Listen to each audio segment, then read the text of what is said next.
Bridging divides in America. Is it too late? That's the topic of today's Bold and Blunt. And I'm your host, Cheryl Chumley, giving you a Christian conservative look at today's news, politics, culture, and events. Look at this headline. Don't look. Listen to this headline from the Wall Street Journal. A look back at how awful politics was in 2023. And then the subheadline, the question is whether the troubles were the cause or the result of a divided electorate. Well, I can answer that one, right? Politics follows culture. So the divide was there, creating the divisive political atmosphere. Just my thought. And before I get into more of that, I want to quickly mention, if you like Bold and Blunt, you may get Bold and Blunt at edify.app, at washingtontimes.com, at Real Life Network, and guess what? Wherever podcasts are offered. But let me go back to washingtontimes.com really quickly. If you go to washingtontimes.com, scroll to the bottom of the page, find the newsletter section, click on it. Please sign up for my 3 times a week newsletter. It's called Bold and Blunt with Cheryl Chumley, and you will get Monday, Wednesday, and Friday delivered right to your email box. My commentaries that I write at the Washington Times, filled with bullet points and talking points and that big old F word that the Democrats hate to hear, called facts, right? Filled with all that so you can fight the far leftists that are rapidly crumbling America. So you can talk back to that socialist uncle that you just have to have at the dinner table at Christmas time, right? Because if you don't invite him, then your favorite aunt is going to get upset. And so you got to invite him. But he just is one of those people that thinks he's always right, and he's angry, and he's leftist, he's socialist, and he carries around his copy of Karl Marx, and he tries to shove it on your kids when you're not looking. So if you want to talk back to him with effect, right? Be able to persuade and convince him how wrong he is, sign up for my newsletter. That's all I'm saying. But you can also get Bold and Blunt wherever podcasts are offered. There's an interesting poll that came out from Pew Research in September 19th, 2023. It is called America's Dismal View of the Nation's Politics. And one of the takeaways is 65% say they always or often feel exhausted when thinking about politics. You know, that's kind of common, right? But nobody's forcing you to think about politics. So if you're exhausted, think about something else. You do have control, right? You can read the Bible, right? Oh, I don't know. You can read another book, you can go on a walk, you can talk with, not that uncle at your Christmas table, but you can talk with sane people. You can join some groups, join a Bible study group, join a gym, do something else to take your mind off politics. You don't have to be exhausted about it. But that being said, it is everywhere, right? Politics is just people. It's not voting. Too many people think, well, what does politics have to do with me? What difference does it make what takes place in Congress? How does that affect me? Or even worse, what difference does it make what the World Economic Forum does or the United Nations? That's politics. That doesn't impact me. Well, guess what? It does in a very, very, very big way, getting even bigger under Joe Biden, who is the globalist in charge, who just plays the puppets so the globalists at the World Economic Forum, the United Nations, so forth and so on, can steamroll their anti-American agenda through America, which is where we're at right now. So when you look at the divided atmosphere in America, when you look at the fiery, hot political climate, you have to see it's because of the divide in the culture. It's because people are looking at the world in a different way. You've got people in America whose worldview is Christian, biblical, godly, followed by an idea of constitutional limited government, which is usually represented by the Republican Party, or at least by conservative principles. And then you've got the other side, the lunatics, right? The voters in the Democrat Party, the members of the Democrat Party who have gone so far off base that I don't even think they're in this stratosphere. They think that, you know, for instance, having sex in a Senate office on video, two men having sex let's be more specific, in a Senate office on video is none of your business, folks. That's private. We don't need to talk about that. That's private.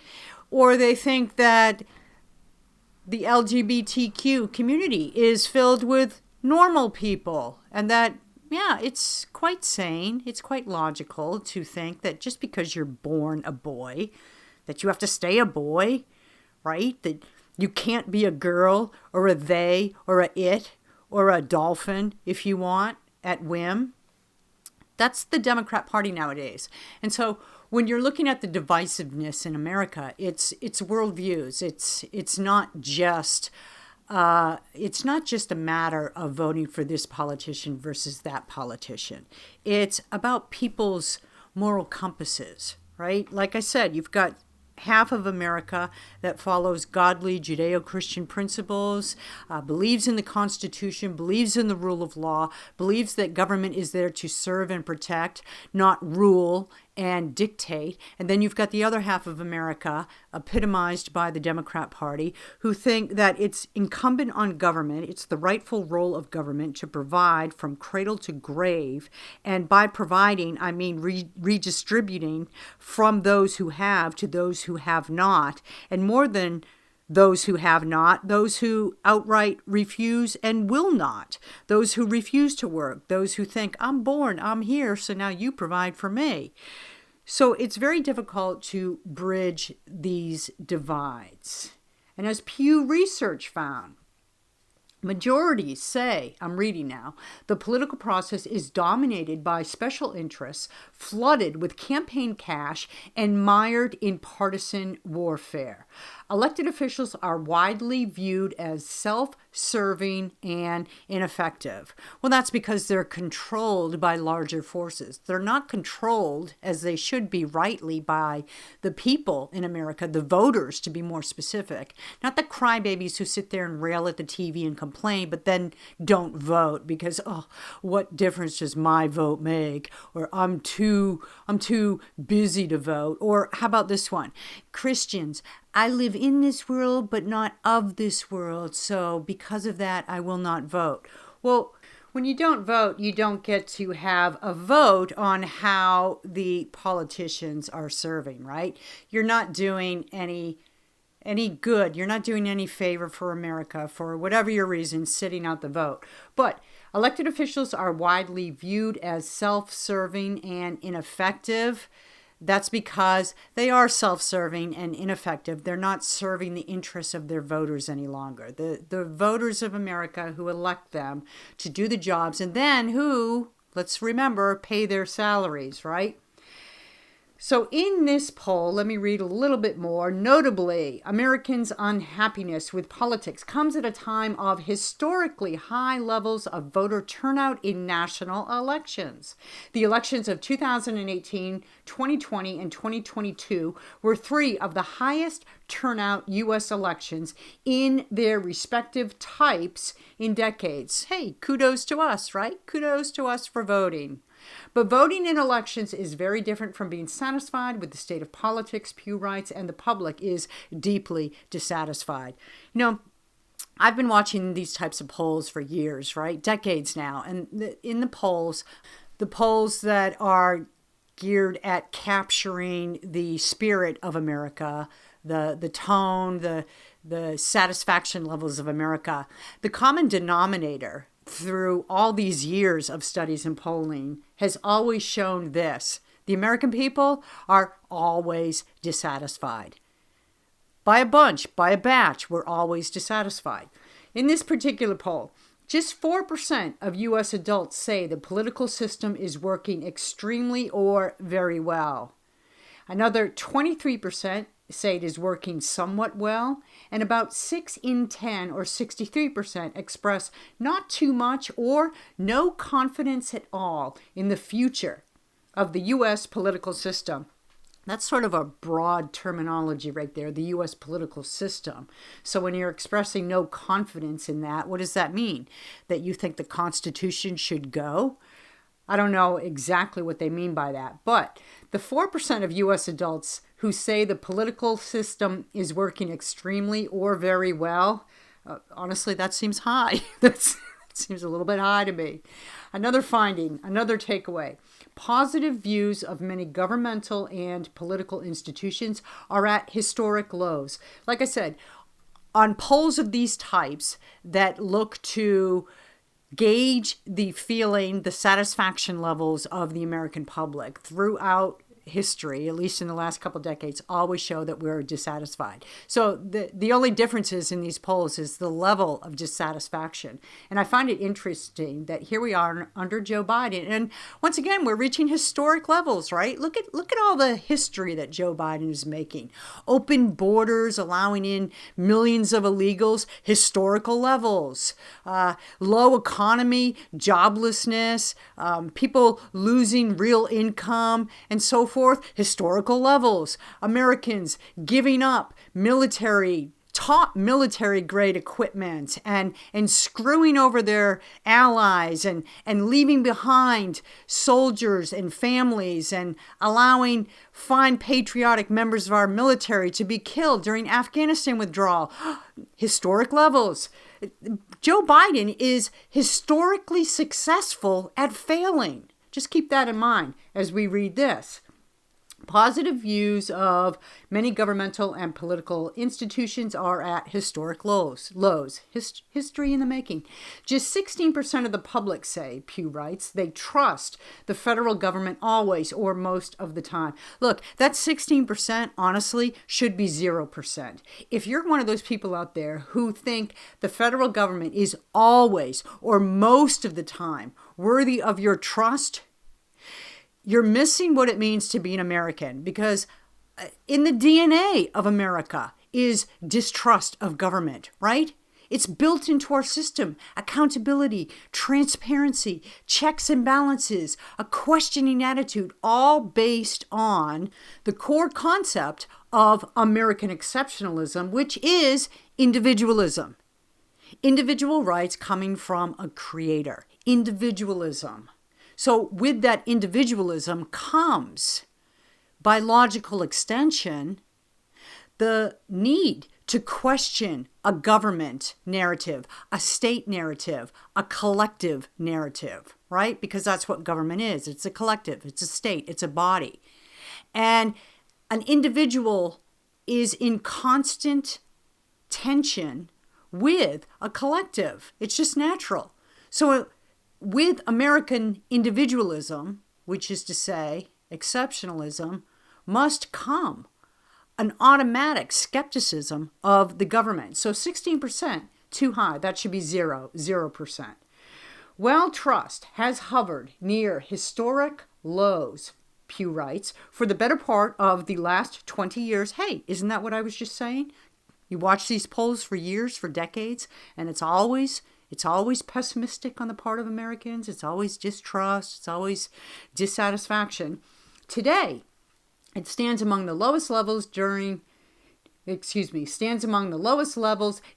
back nearly 7 decades. And more Americans have an unfavorable than favorable opinion of the Supreme Court. The first time that has occurred in polling going back to the late 1980s. And that, my friend, is due entirely to Democrats drumming up accusations and allegations and fabrications and so forth against the conservative appointed Supreme Court justices. You know, the staff of Sonia Sotomayor can run off and pitch her book for sale at libraries and bookstores and break ethical, moral compass codes on that. But it's Justice Thomas that's under the gun. It's Justice Alito that faces the fire. This is how Democrats work. Hypocrisy. That's entirely a different show. That's entirely a different series of shows. So on this one, we're talking about a divided nation. And as the Wall Street Journal says, a look back at how awful politics was in 2023.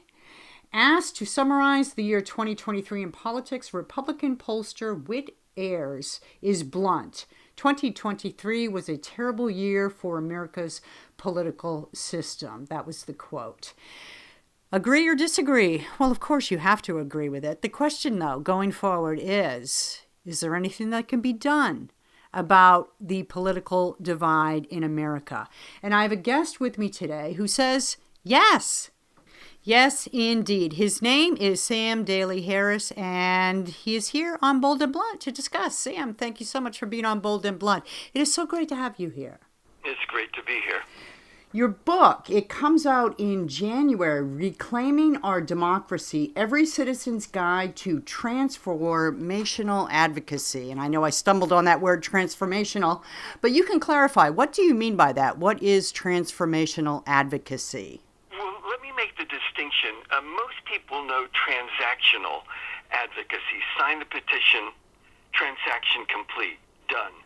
Transformational advocacy is where volunteers are trained, encouraged, and then succeed at doing things as advocates that they never thought they could do. And as a result, they see themselves in a new light. They see themselves as community leaders. And just an example, I can't meet with my member. Oh, I can? I did. Oh, I can do. I couldn't write a letter to, I can write a letter to the editor. It was published. So there's things you think you couldn't do, but you get trained and encouraged. And when you succeed, you see yourself in a new light, and that's transformational advocacy. So my sort of one-line takeaway from the press materials that I've received for your book is that it's about bridging divides, which is certainly at this time in American history something that we need. Am I correct in that? Yeah, that's right. Absolutely. It's really important to reach across the aisle and find common ground. And let me give you one example. The group that I founded in 1980 called Results, it's an anti-poverty lobby, has lobbied for nearly 40 years, starting in 1984, on child survival issues, where 40 years ago, the UN Children's Fund, UNICEF, was reporting that 40,000 children around the world were dying each day from preventable things, dehydration brought on by diarrhea coupled with malnutrition. Well, the volunteers have lobbied each year, reached across the aisle, and the most recent numbers from the UN Children's Fund is there's been a 66% decline in child deaths globally from 40,000 a day in the early 80s to 13,800 a day in 2021. That didn't happen just miraculously. People educated themselves, they rolled up their sleeves, they met with members of Congress, and they made a difference with it. And so, yeah, it's about what do you have to do to make a difference? And if that includes working together, then let's find a way to do that. I think that message it resonates with most people, right? Most people gravitate toward the idea of Republicans and Democrats speaking in politics, right? Not so much just in culture, but in Congress working together to achieve a common goal that is for the greater good and not in a socialist way, in a way that still recognizes America's roots and so forth. Yep. But if you look at what's taking place now, there are really very few issues that, pragmatically speaking, I see as potential for a meeting of minds. Am I wrong on that? How? Well, let me give you an example. I think that there's this movement that it will succeed or won't on the child tax credit for only those who are very low income.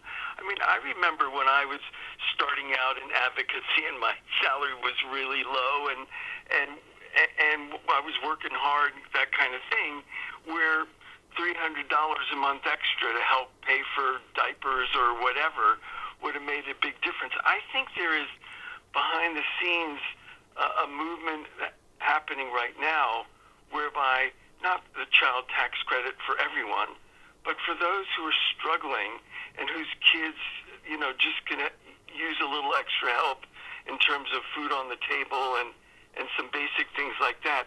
I think that's an example where there is some common ground and that we may see some fruition in the next couple of months on that or not. I mean, that's the way it goes. But I think there are a number of issues. I mean, I could give you another one. The Global Fund to Fight AIDS, Tuberculosis, and Malaria has saved 50 million lives since it started, along with its partners, in 2002. There's no need for people to be dying of AIDS, tuberculosis, and malaria when there are solutions to those problems. And I think people on both sides of the aisle see that. I mean, not 100%, but they see that. So I imagine that among your skill set would be things like the art of persuasion, right? How to successfully bridge gaps using just persuasion and diplomacy. So how do you meet minds on Capitol Hill on something like the Israel war right now? Right. Well, let me give you a more generic answer, which is if I'm working with my member of Congress and they oppose my bill or they oppose this position, rather than persuasion, I get really good at listening. And the three questions that I ask volunteers to ask, one is, we know you don't support this. We know you don't support this bill, whatever it is. What would it take to change your mind? Question two, could you say more about that? Question three, why do you think that is? And essentially, you're looking for assignments. In other words, if you're my member of Congress and I say, well, I know you don't support this bill, what would it take to change your mind? And you say, well, if you could get the Chamber of Commerce on board or whatever, there's my assignment. Go talk to the Chamber of Commerce. Go see what it is that would that they're asking for that could make that change. So in some sense, it's a little less persuasion and a little more listening, and that really makes the difference. That really is the art of conversation right there anyhow, listening, right? And being an active listener. And I think those three questions are excellent because it's something that you can take outside of the political world and use just in your business world or even in family relationships, yes? Exactly, yeah, absolutely. I was wondering if I could tell a brief story of how I got involved in this work, which I think is really useful for listeners. I talk about it in the book about knowing your why and sharing it. And so this is a shortened version. I have a bachelor's and master's degree in music, and I played percussion instruments in the Miami Philharmonic for 12 years and taught high school music. And 43 years ago, I founded the Anti-Poverty Lobby Results. And a lot of times I'm asked, what's the connection? Music, poverty, what's the connection there? And when I look back in my life, there's certain experiences that start pointing me in a different direction. The day before college graduation, a friend, a fraternity brother a year younger, died in a tractor-trailer accident in Georgia. 4 years later, around college graduation in '68, U.S. Senator Robert Kennedy was assassinated, and these deaths got me to asking the questions of purpose. Why am I here? What am I here to do? What's my purpose? No answer, but the question's there. 9 years later, I'm invited to a presentation on ending world hunger, and I go to this thing thinking, well, hunger is inevitable. What do I know? I'm a musician. I mean, I'm thinking it's inevitable because in my mind, there are no solutions, because if there were solutions, somebody would have done something by now. But I go to this thing, it's obvious right away. There's no mystery to growing food, clean water, basic health, literacy. I'm not hopeless about the perceived lack of solutions. I'm hopeless about human nature. People will just never get around to doing what can be done, but there's one human nature I've some control over, my own, and my question, why am I here? What am I here to do? So I get involved in a big way. Sorry, this is the end of the story. In 1978 and 1979, I spoke to 7,000 high school students on ending world hunger, classroom by classroom. And before I went into the first classroom, I asked them I read some quotes, from a National Academy of Sciences study calling for the political will to end hunger. So I asked 7,000 students, what's the name of your member of Congress? I don't want to know if you met him. I don't want to know if you wrote, just the name. Out of 7,000 asked, the number I don't want to even ask you to guess. The number who could answer correctly was 200, fewer than 3%. 6,800, over 97%, could not tell me the name of their member of Congress. And results grew out of this gap between the calls for the political will to end hunger on the one hand and the lack of basic information on who represented us in Washington on the other. And a few months ago, there was a column in the Boston Globe that said, the title was, "You can name the Three Stooges. Can you name your three representatives in Congress?" Wow. And it was, it was a real example of that need to educate Americans. Now, we didn't start working with high school students, but to educate Americans on the basics of who represents you, and how do you write a letter, and how do you write a letter to the editor, and what's an agenda for a meeting, and, all the basics, so we can come off the sidelines and make a difference, really. So I'm listening to your story, and what's going through my mind is that you strike as somebody, beginning with the questions that you started asking yourself about why are you here and so forth, that you strike me as somebody who listened to the promptings of the Holy Spirit and followed that path. And you also strike me as somebody who is an excellent example of just wherever you are in life, looking for ways to help others and then actually taking steps to do that. Can you respond? I don't know your faith or anything, but right. You know this is a Christian conservative. I think it's kind of interesting. I grew up in a very observant Jewish household where my father went to synagogue twice a day for the last 20 years of his life. And for about 50 years, I called myself a Tikkun Olam Jew, which is Tikkun Olam is healing the world Jew. And I went to high holidays and Passover Seders, but not much more.